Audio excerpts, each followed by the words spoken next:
Card games are humanity's distillation of fate, the mythos of an unseen force, sentient or otherwise, guiding our lives through reality spans back to our earliest traditions. Does chance or skill determine our future? It's an existential question for ancient philosophers, but modern sensibilities of rationalism and free will tend to discard archaic ideas of predestination and luck. There is no magic in this world. Unless, of course, you're a game designer.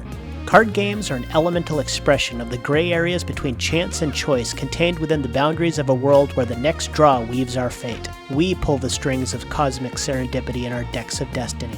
For a brief moment, the game world lets us break free of physics in favor of fortune. For a brief moment, we make magic. Deck building games take the magic of cards and grant the player shared control of the world. While the rules of poker have set variables, games like Balatro let the player come to the table with their own set of tools and tricks, ready to deploy if the draws are in their favor. The agency associated with giving fate a nudge is what elevates deck builders over traditional card games. Strategy and tactics suddenly coexist with luck and skill in the world of deck building games. The challenge of the designer is to present adequate obstacles for the players to overcome through their deck building prowess. Are you prepared enough to overcome the challenges laid before you? Practice is the cornerstone of preparation. This is why the roguelike structure fits so well into deck building games. Repetitiveness is made fun when a roguelike's reward system is done well. Trying and failing leads to tangible progression in a roguelike deck builder. You learn the rules, scout the challenges, see what cards work together, which don't, and rework your prepared decks for future challenges. The simplicity of the rules let the complex gameplay cycle feed off itself when tuned and paced correctly, and players generally respond well to the positive gameplay loop. Slay the Spire, Monster Train, and Across the Obelisk are successful forays into the roguelike deck-building genre. These games pit player heroes against waves of tough monsters and difficult bosses, in turn-based combat that relies on finding card synergies and efficient deck-building tactics. Failure is not uncommon in these games, as the player refines their strategies and accumulates knowledge from defeat. There is always hope that the next run will be better, and riding the razor's edge of difficulty versus frustration is key in facilitating interesting gameplay. But what if our roguelike deck builder took the ideas of these games and blended them with one of the most challenging gaming design scenarios out there? MMO endgames are a minefield of developer traps. How do you keep players engaged when your massive audience is composed of a huge range of skill, experience, interest, intelligence, and attention spans? It is a daunting prospect to even the most genius designer, and there are endless fields of games that fail to meet player expectations. The risk involved with overcoming these challenges has led to a slow decline of the genre as a whole, but the players and designers who remain on top are resilient. Many MMO endgames coalesce around the social guild structure.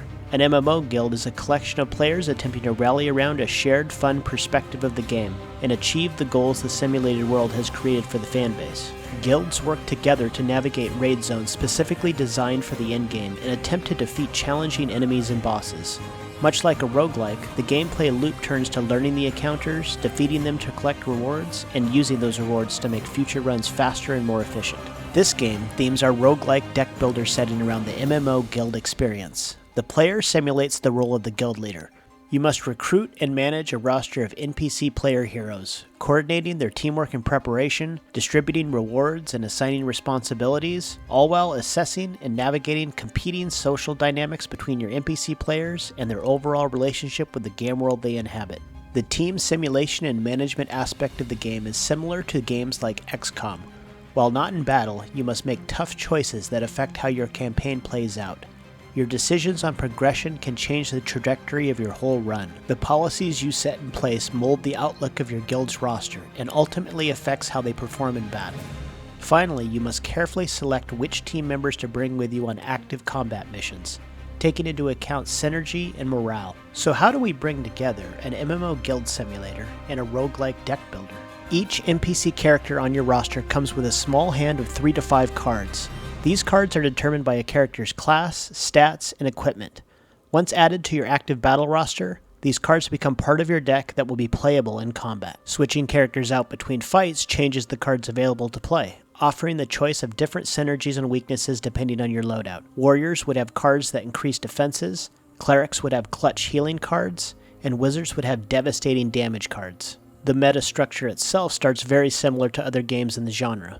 Select from a limited set of starting cards and characters, progress along a path of branching choices, overcome groups of enemies, and eventually defeat the final boss at the culmination of your journey. Combat in the game happens in Autobattler format. You place your active roster characters in designated places around a monster. Generally, your tank characters will want to soak up the brunt of frontal attacks, your damage characters will want to flank or attack from behind, and your support characters will want to avoid danger while helping others. Once in position, battle commences as the team and the enemy trade attacks with one another. At designated intervals, combat pauses in order for both you and the enemy to draw cards into a hand and play them to create powerful effects on the battlefield. When combat resumes, these cards can greatly swing the tides of battle in your favor with synergies or counters.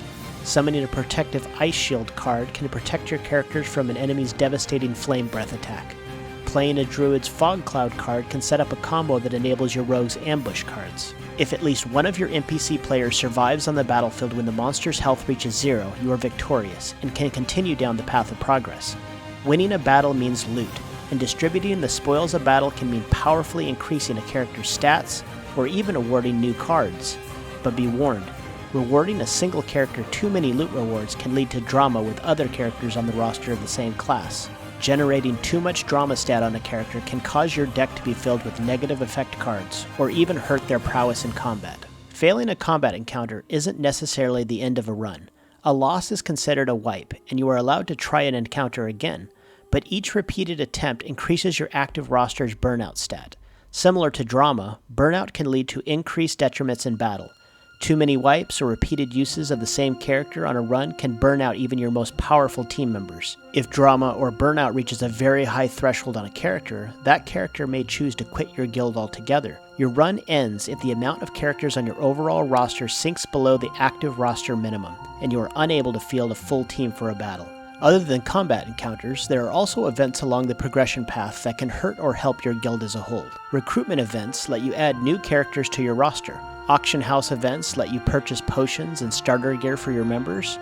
Guild meeting events allow you to choose between powerful policies that can change everything about how your guild operates. Adopting a DKP loot system versus a loot council can greatly reduce drama accumulation but take away your direct control of loot awards. There are also critical game events on each map path where you will need to make a huge decision about how the rest of your current run plays out. One such event will let you choose between fighting a very powerful one-time raid boss that drops incredible loot but increases your guild's drama stat.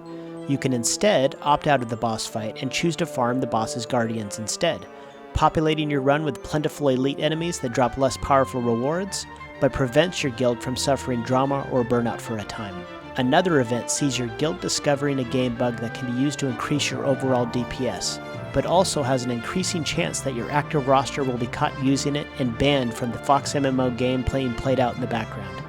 Each event offers exciting choices that give the player more options for customization and changing success potential. As with most great roguelikes, failing a run shouldn't feel like a complete loss. Meta progression and unlockable rewards need to give a constant sense of accomplishment. Long-standing members of your roster during a run will open up options for you to promote them into your guild ranks, reducing their overall buildup of drama or burnout, and letting you eventually unlock the ability to start future runs with them as part of your starting roster. These NPC champions can bring with them cards that wouldn't normally be available in a starter deck. Furthermore, winning a run by defeating the final boss at the end of the progression path opens new, more difficult maps, each themed around a new MMO expansion, opening up fresh challenges, classes, cards, and equipment. These fresh unlockables also allow for broader customization and synergies with older cards and class mechanics, offering ever-expanding levels of possible paths to victory. Creating a series of increasingly challenging fights and a wide selection of class options, talent trees, card choices, and equipment loadouts lets the player experiment with card combinations for each new run. The progression system ensures that these new runs feel unique and fresh each time you succeed or fail. With the right combination of simulated management and strategic DPS min-maxing, you can create a team of Autobattler champions aided by a deck of powerful support cards that will let you overcome any enemy placed before your guild. Guide your active roster through the perfect run and defeat all end bosses to cement yourself as a tactical leader. Masterful design of a deck will change the fate of your guild, and perhaps even make a little gaming magic. As always, thanks for your support, and I hope to one day see you in the game.